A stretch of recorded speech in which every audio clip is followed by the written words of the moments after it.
La Bible est un livre épais, environ 1500 pages. 4 fois le Coran, si vous voulez. Et la question, c'est comment regarder ce message d'une manière compacte et résumer en quelques phrases ce qui est le plus important dans ce livre. Une des premières questions qui m'a amené à lire la Bible, c'est la question de la souffrance. Qu'est-ce qui se passe dans ce monde? Ce monde est tellement beau. Quand on regarde les montagnes, les forêts, la mer, le désert, c'est magnifique. Les animaux, le cerveau humain. Et pourtant, il semble qu'il y a un grain de sable dans les rouages. Il y a la souffrance, il y a les catastrophes, il y a les maladies, il y a la mort. Et aussi l'homme qui semble être devenu un rapace terrible, qui crée l'injustice, la corruption et la violence. D'où vient cela? Eh bien, la Bible nous y répond. Pour illustrer l'histoire de la Bible, je vous invite, à titre d'exemple, sur une croisière. Nous sommes ici sur un bateau, en Égypte, sur le Nil. Imaginez que vous soyez sur ce bateau de plaisance, un bateau de luxe, de haute qualité. Le propriétaire a mis tout son amour dans ce bateau. Il a mis tous ses talents, son argent, jusqu'au plus petit détail. Il a fait attention à ce que tout soit parfait pour que l'équipage et surtout les passagers aient des vacances magnifiques.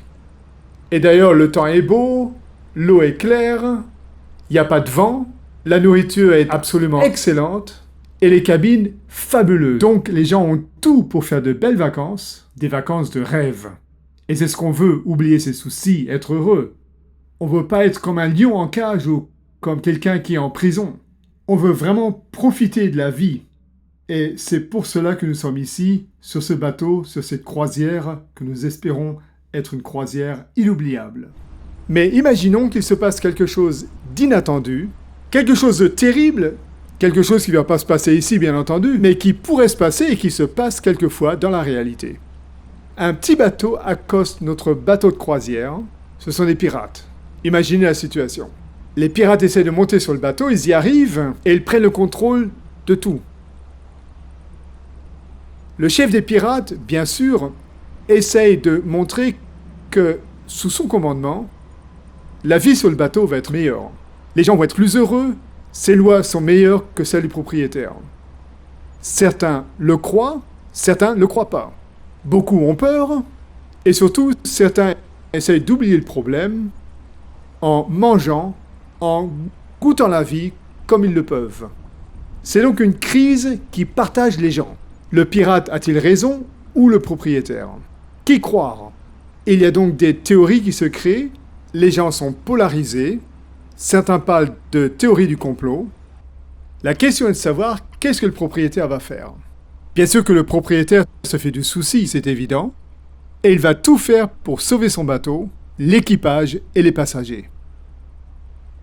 Dans une situation normale, ce qui arrive souvent, c'est que les pirates montent sur le bateau et disent « on va rien vous faire, simplement téléphoner à votre gouvernement, qu'ils envoient 3 ou 4 millions d'euros ou de dollars, et on vous laisse partir ». C'est ce qu'on appelle une rançon, une rédemption. D'ailleurs, c'est quelque chose qui se passe malheureusement encore de nos jours. C'est quelque chose qu'on a dans l'Antiquité, lorsque des gens étaient endettés, devaient même devenir esclaves pour payer leurs dettes, jusqu'à ce que quelqu'un veuille bien les libérer en payant le prix.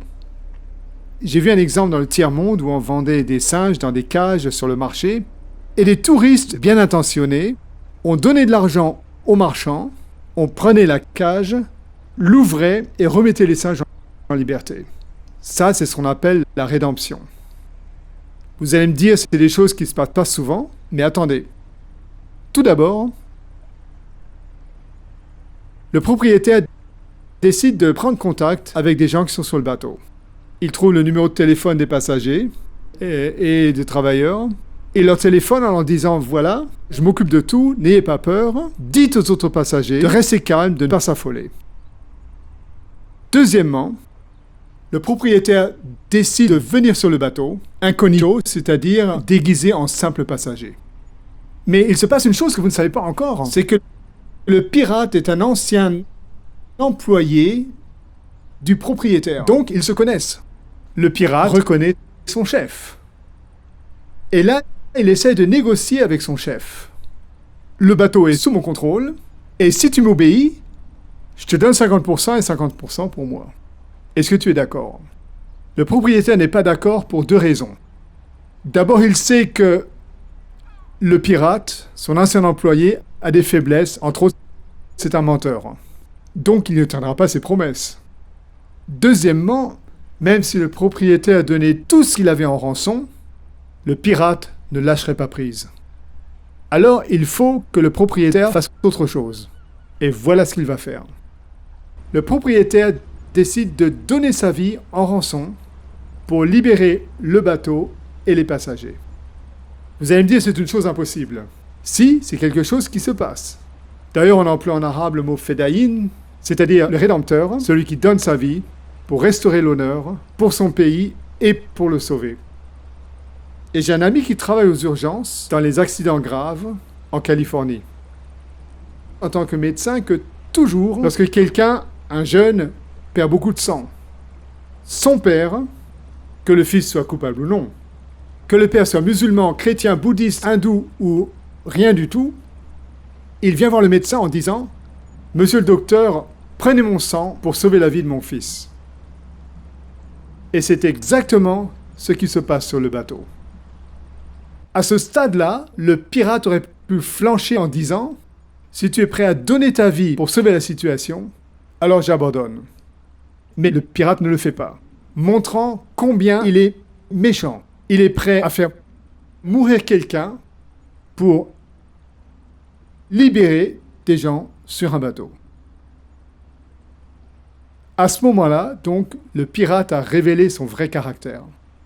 Les gens sur le bateau, mais aussi tous ceux qui, dans le monde, à la télévision, ont compris que le pirate est vraiment quelqu'un de méchant.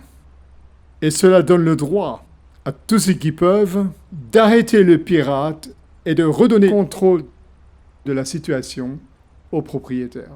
Cette histoire est exactement ce que la Bible nous raconte de la première à la dernière page. À la différence que cette histoire est vraie, qu'elle ne se passe pas sur un bateau, mais sur notre planète, dans le monde entier, dans l'univers si vous voulez, qui est prise sous l'influence du diable. Et Dieu est venu sur la terre, d'abord par les prophètes, il nous a parlé.